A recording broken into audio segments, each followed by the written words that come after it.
હજુ કાળઝાળ ગરમીથી નહીં મળે કોઈ રાહત. હજુ ભીષણ ગરમી પડવાની અંબાલાલ પટેલે આગાહી કરી છે. જે મુજબ 16 મે સુધી ગરમીથી કોઈ રાહત નથી મળવાની. મધ્ય ગુજરાતના ભાગોમાં 43 થી 44 ડિગ્રી તાપમાન રહી શકે છે. અમદાવાદમાં આગ વરસાવતી ગરમી પડશે. ઉત્તર ગુજરાતના ભાગોમાં મહત્તમ તાપમાન 43 ડિગ્રી રહી શકે છે. દક્ષિણ ગુજરાતમાં 38 થી 41 ડિગ્રી તાપમાન રહેવાની શક્યતા છે. કચ્છના ભાગોમાં 42 ડિગ્રીની આસપાસ તાપમાન રહેવાની શક્યતા છે. રાજકોટમાં ગરમીનો પારો 42-43 ડિગ્રી વચ્ચે રહી શકે છે. સુરેન્દ્રનગરમાં આગ ઝરતી ગરમી પડી શકે છે તેવું અંબાલાલ પટેલનું અનુમાન છે.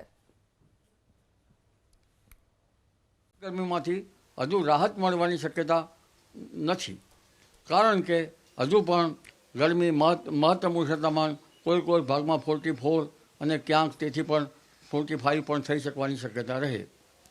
લગભગ ઉત્તર ગુજરાતના ભાગોમાં મહત્તમ તાપમાન 43-43 ડિગ્રી સેલ્સિયસ આસપાસ અને ક્યાંક વધી પણ શકે. ખાસ કરીને પાટણ સમી હારીના ભાગોમાં ગરમી વધારે રહે.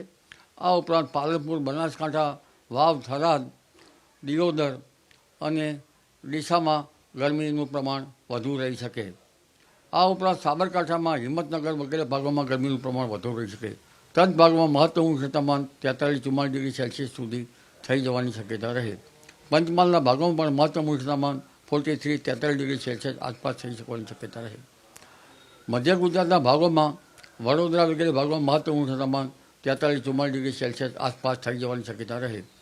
અમદાવાદના ભાગોમાં પણ આકરી ગરમી પડે અને મહત્તમ ઉષ્ણ તાપમાન 43 ડિગ્રી સેલ્સિયસની આસપાસ રહેવાની શક્યતા રહે. ગાંધીનગરમાં પણ ગરમી પડે.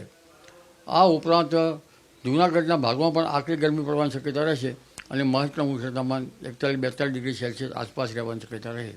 અમરેલીના ભાગોમાં પણ આકરી ગરમી પડે, મહત્તમ ઉષ્ણ તાપમાન 41 ડિગ્રી સેલ્સિયસ આસપાસ રહેવાની શક્યતા રહે. ગરમીમાં રાહત મળવાની શક્યતા તારીખ 16 મે બાદ થવાની શક્યતા રહેશે. 16, 17, 18 મે બાદ ધીરે ધીરે ક્રમશઃ ઉષ્ણ તાપમાનમાં ઘટાડો થશે, પરંતુ ભેજ અકળાવનારો રહેશે.